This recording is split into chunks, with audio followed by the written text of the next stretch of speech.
যারা এই স্বৈরাচারের দোসরদেরকে রেখে আপনি ক্রিকেট বোর্ডের কখনো উন্নতি করতে পারবেন না। আমরা চাই নিরপেক্ষভাবে দলীয়করণ মুক্ত আমাদের প্রত্যেকটি ফেডারেশন হবে। মূল লক্ষ্য হচ্ছে বাংলাদেশের তৃণমূল পর্যায়ে আমরা জেলা উপজেলা আমাদের ইউনিয়ন পর্যায়ে আমাদের ঢাকা মহানগরী থানা ওয়ার্ড পর্যায়ে সব লেভেলে আমরা খেলাধুলাকে ছড়িয়ে দিতে চাই এবং আমাদের ভবিষ্যৎ যে প্রজন্ম আমাদের তরুণ প্রজন্মর কাছে আমরা বাংলাদেশের যে দেশীয় খেলা রয়েছে আমাদের বাংলাদেশে যে আন্তর্জাতিক মানের যে খেলাগুলো রয়েছে সেই খেলাগুলোকে আমরা পরিচিত করতে চাই সকলের সাথে এবং এই আন্তর্জাতিক এবং দেশীয় খেলাগুলোর মাধ্যমে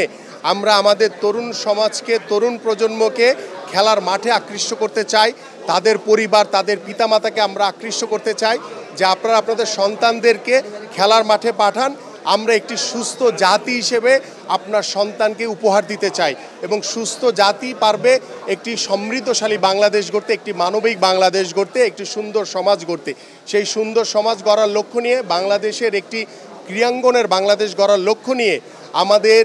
মাননীয় ভারপ্রাপ্ত চেয়ারম্যান জনাব তারেক রহমান ইতিমধ্যে বাংলাদেশের ক্রীড়াঙ্গনকে নতুনভাবে ঢেলে সাজানোর জন্য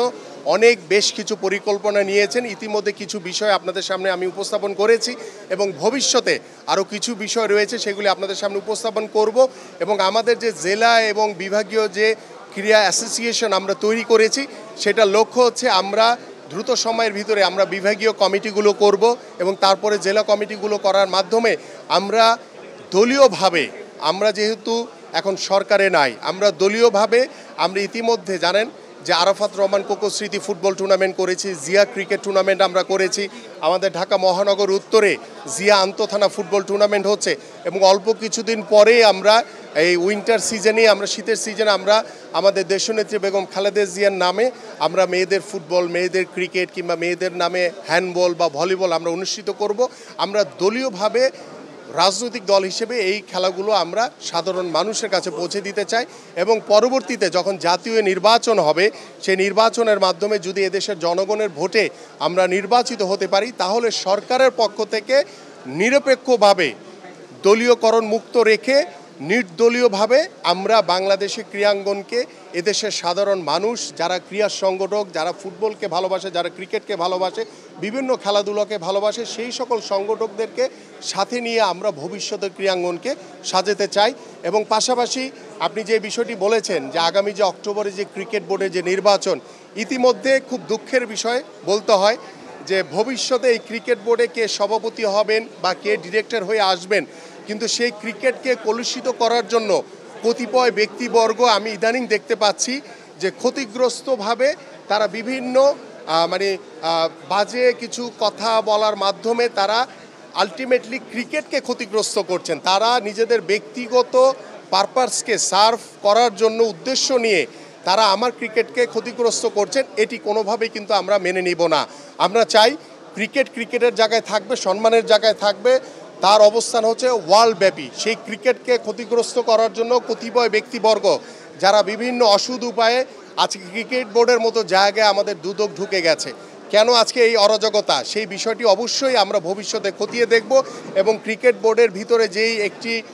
অভূত পরিস্থিতি তৈরি হয়েছে সেই পরিস্থিতির উদ্দেশ্যটা কি সেটাও আমরা খতিয়ে দেখব ভবিষ্যতে এবং আমরা আশা করব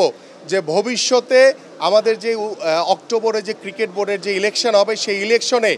এই গত 17 বছরে যদি কোথাও আওয়ামী লীগের দোসররা থেকে থাকে তাদেরকে অপসারণের মাধ্যমে আমরা ক্রিকেট বোর্ডে একটি জনগণের যে ক্রিকেট বোর্ড দরকার সাধারণ মানুষ যারা ক্রিকেটকে ভালোবাসে সেই ক্রিকেট বোর্ড আমরা দেখতে চাই এবং আমি আশা করব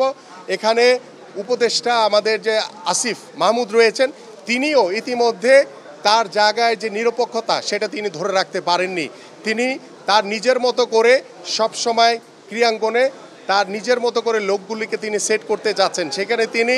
কে নিরপেক্ষ সেটাও বিচার করছেন না। দেখা যাচ্ছে যে তিনি আওয়ামী লীগের দোসরদেরকে এনেও বসায় দিচ্ছেন যেটা খুব দুঃখজনক কারণ এত 17 বছরের যে যুদ্ধ যে কষ্ট যে স্যাক্রিফাইস আমরা করেছি যে বাংলাদেশের মানুষের উপরে যে নির্যাতন করেছে এই 17 বছর সেই নির্যাতনের পরে আমরা 5ই আগস্ট যখন স্বৈরাচার মুক্ত হয়েছি আমরা স্বাধীনভাবে কথা বলতে পারছি সেই জায়গাতে এই নিরপেক্ষ অন্তর্বর্তীকালীন সরকারের কাছে আমাদের আহ্বান ছিল যে আপনারা নিরপেক্ষভাবে যারা মাঠের ক্রীড়া সংগঠক যাদেরকে নিরপেক্ষভাবে দিলে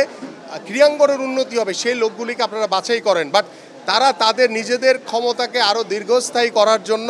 তারা তাদের মতো করে বিভিন্ন যে জেলা ক্রীড়া সংস্থার যে কমিটিগুলো হচ্ছে সেখানেও তারা তাদের নিজের মতো করে লোক বসানোর চেষ্টা করছেন। ক্রিকেট বোর্ডও ইতিমধ্যে তিনি তার পছন্দের মতো করে লোক বসানোর চেষ্টা করছেন এবং বাংলাদেশ ফুটবল ফেডারেশন ইতিমধ্যে আমরা দেখেছি যে নির্বাচন হয়েছে, সেটি হচ্ছে ওই আওয়ামী লীগের দোসরদের নিয়ে নির্বাচন হয়েছে। সেখানে 2-4 জন ছাড়া